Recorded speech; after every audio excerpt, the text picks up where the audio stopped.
ఎవరైనా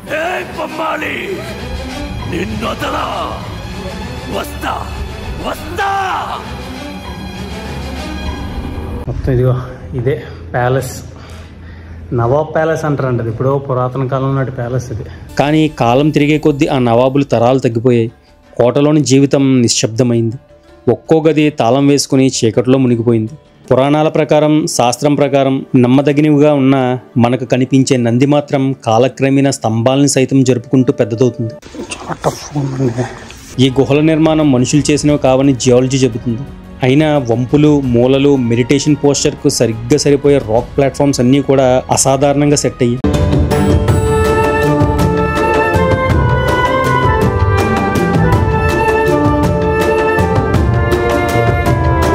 hi friends, ఈ వీడియోలో మీకు రాయలసీమలోని బనగానపల్లి అనే ఊరికి దగ్గరలో ఉన్న కొన్ని పర్యాటక ప్రదేశాలను అయితే చూపించబోతున్నాను. టీవీలో చూసే వాళ్ళు మాత్రం సబ్స్క్రైబ్ చేయడం అయితే మర్చిపోతున్నారు. సో లైక్, సబ్స్క్రైబ్ చేసి పెట్టుకోండి. ఇక వీడియోలోకి వెళ్ళిపోదాం. ముందుగా బనగానపల్లి నుండి 22 కిలోమీటర్ల దూరంలో ఉన్న మంగంపేట వాటర్ ఫాల్కి వెళ్తున్నాను. బనగానపల్లి నుంచి కరెక్ట్గా ఒక 22 కిలోమీటర్స్ ఎగ్జాక్ట్, ఒక 15 కిలోమీటర్స్ వరకు రూట్ బాగుంటుంది. అక్కడి నుంచి ఒక 7 కిలోమీటర్స్ ఆఫ్ బీట్ రోడింగ్ ఫుల్గా ఉంటుంది. అసలు చాలా పల్లెటూరులోంచి రావాల్సి వస్తుంది. వస్తే ఫైనల్గా ఇదిగోండి, చాలా least explored beautiful water fall, ఓక్ వాటర్ ఫాల్ అంటారు దీన్ని. మంగంపేట వాటర్ ఫాల్ ఇది చాలా బాగుందండి. ఇది నిజంగా ఈ టైంలో కూడా నవంబర్ ఎండింగ్ వచ్చినా కూడా చాలా బాగా అనిపిస్తుంది వాటర్. అది చాలా బాగుంది, క్లియర్ వాటర్స్ ఉన్నాయి.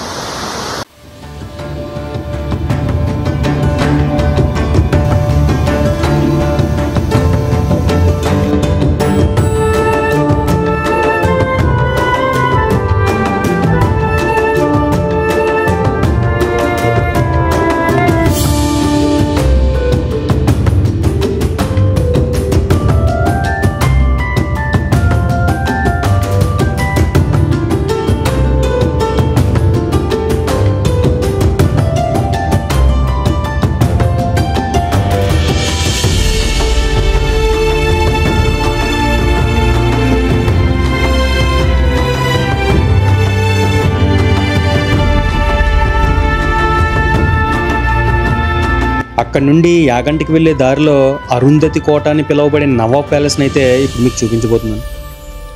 బనగానపల్లిలోని నవాబ్ ప్యాలెస్ కేవలం ఒక మహల్ కాదు, 400 సంవత్సరాల క్రితం నిర్మించిన ఈ ప్రాంతం యొక్క నవాబుల చరిత్ర. ఇది ఒక మరచిపోయిన రాజవంశం యొక్క శ్వాస, కాలం నిలిచిపోయిన ఆత్మ. మొత్తం ఇదిగో ఇదే ప్యాలెస్. నవాబ్ ప్యాలెస్ అంటారండి. అది ఇప్పుడు పురాతన కాలం నాటి ప్యాలెస్ ఇది. మొత్తం బాధపడిపోయిందండి. పేర్లు రాసి పడిపోయాయి ఎక్కడ పడితే అక్కడ. మొత్తం చాలా పెద్దది. బయటికి మాత్రం చెక్కు చెదరకుండా ఉంది, లోపల మాత్రం ఇలా తయారు చేశారు. మొత్తం ఇటుకలు చూడండి, స్లాబ్ మీద ఇటుకలు యూజ్ చేశారు చూసారా. స్లాబ్ ఇప్పుడు ఎలాగా తయారు చేశారు ఇది నాకు అసలు తెలియదు. ఇది అసలు నా ఐటినరీలో లేదు, నా షెడ్యూల్లో లేదు. ఇది వెళ్తున్న దారిలో రోడ్డు పక్కనే కనిపించింది. ఇది మన యాగంటి టెంపుల్కి వెళ్తున్న దారిలోనే జస్ట్ ఒక 4-5 కిలోమీటర్ల ముందు కనిపిస్తుంది అన్నమాట. ఇది రోడ్డు పక్కనే ఉంటుంది రైట్ సైడ్. సో ఇది చూసుకొని వెళ్ళండి యాగంటి వెళ్తున్నప్పుడు. మొత్తం ఇది చాలా ఉన్నాయి గదులు, చాలా గదులు ఉన్నాయండి. బాగుంది, చాలా పెద్ద ప్యాలెస్ ఇది. 17వ శతాబ్దంలో ఫైజ్ అలీఖాన్ వంశం ఇక్కడే పాలించింది. ఈ ప్రాంగణంలో రాజకుమారులు గుర్రపు స్వారీ ప్రాక్టీస్ చేసేవారు. ఈ మెట్లపై నవాబు అడుగుల ధ్వని ప్రతిధ్వనించేది. స్థానికంగా చెబుతున్న కథ ఏమిటంటే, ఈ మహల్లో ఒకప్పుడు సైన్యం నిలిచేది. రాత్రిపూట రాజవంశం భద్రత కోసం ప్రత్యేక రహస్య గది ఉండేదట. ఆ గదికి 2 ద్వారాలు, ఒకటి కనిపించే తలుపు, మరొకటి కేవలం రాజులకే తెలిసిన పాత రహస్య ప్రవేశం. ఇప్పటికీ ఆ రహస్య గది ఎక్కడుందో ఎవరూ స్పష్టంగా చెప్పలేరు. మహల్ మధ్యలో ఉన్న ఓపెన్ కోర్ట్లో ఒకప్పుడు రాజకుమారులు గుర్రపు స్వారీ సాధన చేసేవారట. రాత్రిలో దీపాల వెలుగులో బాజా సంగీతం మోగి ఉత్సవాలు జరిగేవి. కానీ కాలం తిరిగే కొద్దీ ఆ నవాబులు తరాలు తగ్గిపోయాయి. కోటలోని జీవితం నిశ్శబ్దమైంది. ఒక్కో గది తాళం వేసుకుని చీకట్లో మునిగిపోయింది. అత్యంత విచిత్రం ఏమిటంటే, పక్కింటి వాళ్ళు ఇప్పటికీ ఓ మాట చెబుతారు. రాత్రి 12 తర్వాత మహల్ వైపు వెళ్తే మసీదు దారి దగ్గర ఎవరైనా నడుస్తున్నట్టు శబ్దం వినిపిస్తుందంట. కానీ ఎవ్వరూ కనిపించరు. అదేంటో భయం కాదు, చరిత్ర గాలి తాకిడి. ఇప్పుడు మహల్ పాడే జీర్ణస్థితిలో కనిపించిన దాని అంతరంగంలో ఇంకా నిలిచి ఉన్నది ఒక రాజవంశం యొక్క వైభవం. అక్కడికి దగ్గరలోనే యాగంటి పుణ్యక్షేత్రం శ్రీ ఉమామహేశ్వర స్వామి దేవస్థానం ఉంటుంది. ఇప్పుడు అక్కడికే వెళ్తున్నాను. నల్లమల అరణ్యాల లోపల దాగి ఉన్న ఒక అద్భుతమైన రహస్యాలతో నిండిన ప్రదేశం శ్రీ యాగంటి ఉమామహేశ్వర స్వామి ఆలయం. ఈ కొండల్లో వర్షం తక్కువే, కానీ ఆలయ పుష్కరిణిలో నీరు ఎప్పుడు తగ్గదు. శిలల్లోంచి ఊరుతున్న గుహజలాలు ఎక్కడి నుంచి వస్తున్నాయో తెలియదు. ఇది ఒక ప్రకృతి అద్భుతమా లేక దేవుడి ఆశీర్వాదమా? ఈ యాగంటి ఉమామహేశ్వర టెంపుల్ 14వ శతాబ్దంలోనే హరిహర రాయలు నిర్మించారండి. ఇది స్వయంభూ శివలింగమే, కానీ ఒక డిఫరెంట్ వేరే విధంగా ఉంటుంది అన్నమాట. ప్రత్యేక శైలిలో ఉంటుంది. అందు గురించే ప్రత్యేక పూజలు అందుకుంటుంది అన్నమాట ఈ టెంపుల్. నిజంగా ఈ టెంపుల్ ఉన్న అట్మాస్ఫియర్ చూడాలండి. అక్కడ ఏవో రాళ్ళు పేర్చినట్లు కనిపిస్తున్నాయి. చూసారా, బ్యాక్ సైడ్ కనిపిస్తున్నాయా? ఆ రాళ్ళు ఏవో పేర్చినట్లు కనిపిస్తున్నాయి. టెంపుల్ ఉన్న లొకేషన్ మొత్తం చుట్టూ కొండలు. ఇదంటే ఏంటంటే లైమ్ స్టోన్, మొత్తం అంతా సెడిమెంటరీ రాక్స్ అన్నమాట ఇవన్నీ. అందుకే అప్పుడప్పుడు ఇవి వర్షాలు పడినప్పుడు కొండ చర్యలు పడతాయి ఇక్కడ. ఇప్పుడు జాగ్రత్తగా చూసుకోవాలి వర్షాలు పడినప్పుడు మాత్రం. కోతులు అండి బాబు, భయంకరంగా ఉన్నాయి కోతులు.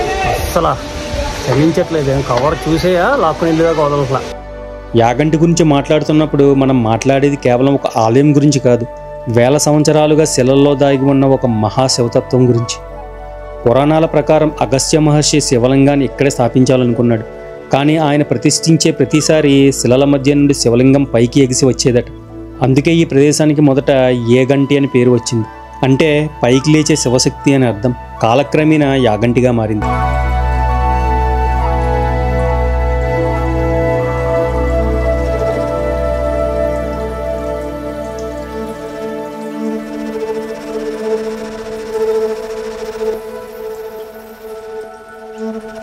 ప్రపంచంలో ప్రకృతితోనే రూపొందిన దేవాలయాలు చాలా తక్కువ, కానీ యాగంటి మాత్రం శివుడు రూపొందించిన దేవాలయం అని అందరూ విశ్వసిస్తారు.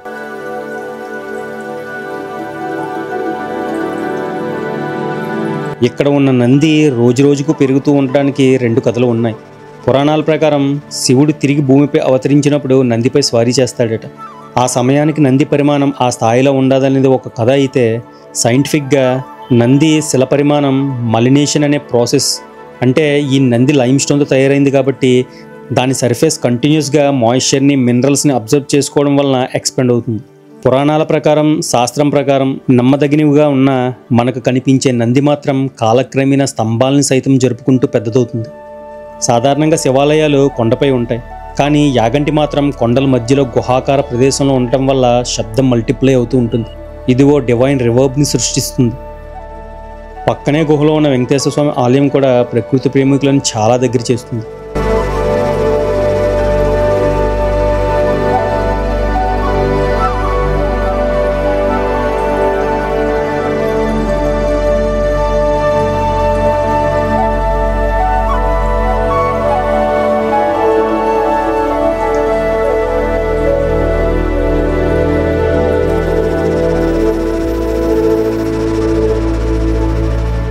ఈ టెంపుల్ ఉన్న లొకేషన్ మొత్తం కంప్లీట్ లైమ్ స్టోన్ అండి.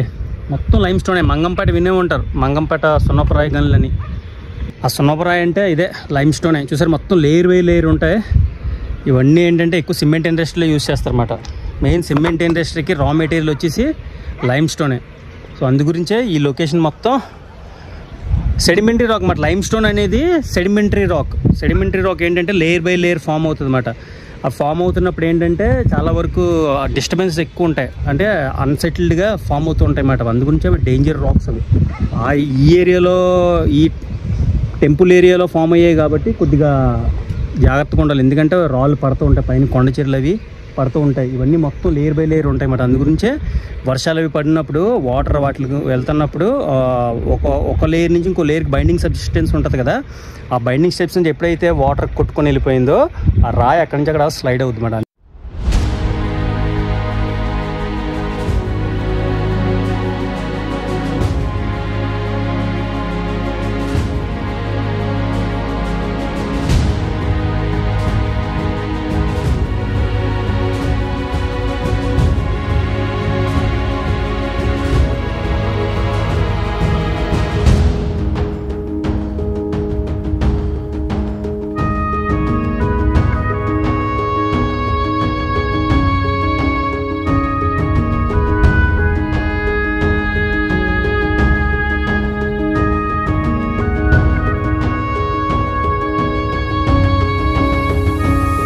ఇప్పుడు బ్రహ్మం గారు కాలజ్ఞానం రాసిన రవ్వలకొండ ప్రాంతానికి వెళ్తున్నాను.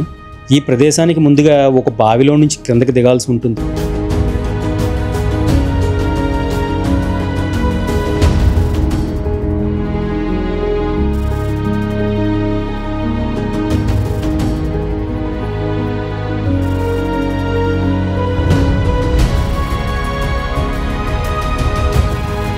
చాలా కిందకు ఉందండి. ఇక మొత్తం పైనుంచి కిందకి దిగాలన్నమాట. మొత్తం ఒక నుయ్యిలాగా ఉంది. ఆ నీటికి ఇలాగ స్టెప్స్ లాగా రెడీ చేశారన్నమాట. ఇదిగో కిందకి వెళ్తే వాటర్ ఉంది కిందన, చూద్దాం వెళ్ళి. చాలా టఫ్గా ఉందండి. ఈ గుహల నిర్మాణం మనుషులు చేసినవి కావని జియాలజీ చెబుతుంది. అయినా వంపులు, మూలలు, మెడిటేషన్ పోస్చర్కు సరిగ్గా సరిపోయే రాక్ ప్లాట్ఫామ్స్ అన్నీ కూడా అసాధారణంగా సెట్ అయ్యి చాలా చిన్న గుహ అండి. ఒంగోని వెళ్ళాలి. వాటర్ కూడా ఉంది.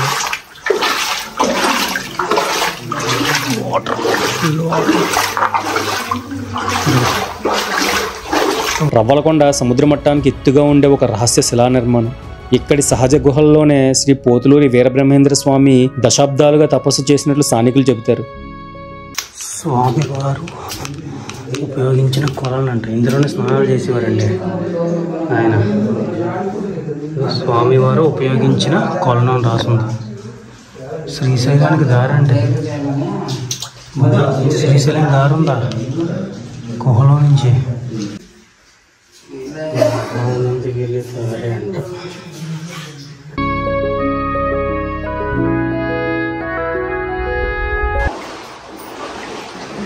ఇదండి స్వామివారు కాలజ్ఞానం రాసిన ప్లేస్. ఈ గుహల్లో మీరు లోపలికి అడుగు పెడితే శబ్దం తిరిగి రావడం వింతగా ఉంటుంది. గాలి తాకిడే దాదాపు వినబడదు. అది ఒకటే ఒక తీవ్రమైన నిశ్శబ్దం. ఇదే నిశ్శబ్దంలో కాలజ్ఞానం గ్రంథం మొలకలు తీసుకుందని ప్రజల నమ్మకం.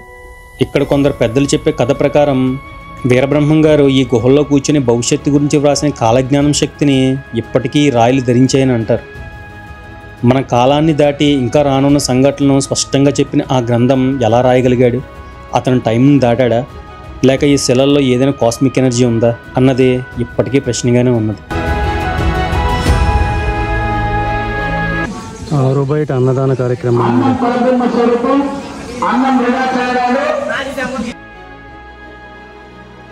చివరగా బనగానపల్లికి వెళ్తున్న దారిలో ఒక పెద్ద సద్గురు సాయిబాబా విగ్రహం కనిపించింది. బనగానపల్లి నుంచి 1 కిలోమీటర్ దూరంలో ఉంటుంది ఈ విగ్రహం. కింద సాయిబాబా ఆలయం కూడా ఉంటుంది. ఎప్పుడైనా ఆ పక్కగా వెళ్ళినప్పుడు ఒకసారి విజిట్ చేయండి.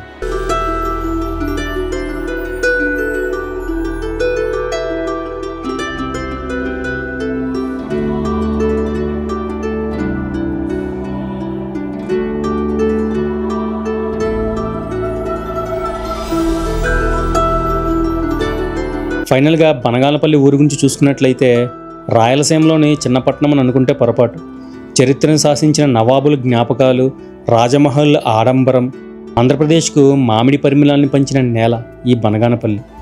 బనగానపల్లి చుట్టూ చిన్న కొండలు, పచ్చని మైదానాలు, వ్యవసాయ భూములు ఆహ్లాదకరంగా ఉంటాయి. ఇక్కడ ప్రధాన ఆధ్యాత్మిక కేంద్రాలు యాగంటి ఉమామహేశ్వరరావు ఆలయం దగ్గరగా ఉండటం, మహానందికి కనెక్టివిటీ, అహోబిలంకి సులభ ప్రయాణం, నంద్యాల ఫారెస్ట్ బెల్ట్కి గేట్వే లాంటిది. అందుకే ఈ పట్టణం నుండి చాలా యాత్రలు, అడ్వెంచర్లు మొదలవుతాయి. రాయలసీమలోని ప్రతి గ్రామానికి ఒక కథ ఉంటుంది. కానీ బనగానపల్లి మాత్రం ఆధ్యాత్మిక నీడలో వెలుగుతున్న పట్టణం. చివరగా బనగానపల్లికి దగ్గరలోనే శ్రీ మద్దిలేటి లక్ష్మీనరసింహస్వామి ఆలయం కూడా ఉంటుంది. మొదటిసారి ఈ ఆలయాన్ని ఎలా కనుగొన్నారంటే స్థానికులు చెబుతున్న ప్రకారం చిరకాలం క్రితం ఇక్కడ గిరిజనులు అడవిలో మేకలకి మేత పెట్టుకుంటూ ఒక పెద్ద శిలాగుహ దగ్గర నుంచే సింహం గర్జన లాంటి శబ్దం విన్నారట. అక్కడికి వెళ్ళి చూసేసరికి రాయిలోనే వెలిసిన నరసింహుని ఆకృతి కనిపించిందని చెబుతారు. అక్కడి నుంచే ఈ ప్రదేశం పవిత్ర క్షేత్రంగా మారింది. ఇక్కడ స్వామివారి ఆరాధన మట్టి కొండపైన కఠినమైన శిలలో వెలిసి ఉండటం వలన కాలక్రమంలో ఈ ప్రాంతాన్ని మద్దిలేటి అని పిలిచారు. స్వామి విగ్రహం భూమిలోనే పాక్షికంగా వెలిసి ఉండటం, ఇది ఒక స్వయంభూ శిలామూర్తి అని ప్రజల నమ్మకం. రీసెంట్గా ఈ టెంపుల్ని రీమోడిఫై చేసి ఈ విధంగా నిర్మించారు. ఎలా అనిపించిందండి వీడియో? నచ్చితే సబ్స్క్రైబ్ చేసి పెట్టుకోండి. నెక్స్ట్ వీడియోలో కలుద్దాం. Thanks for watching.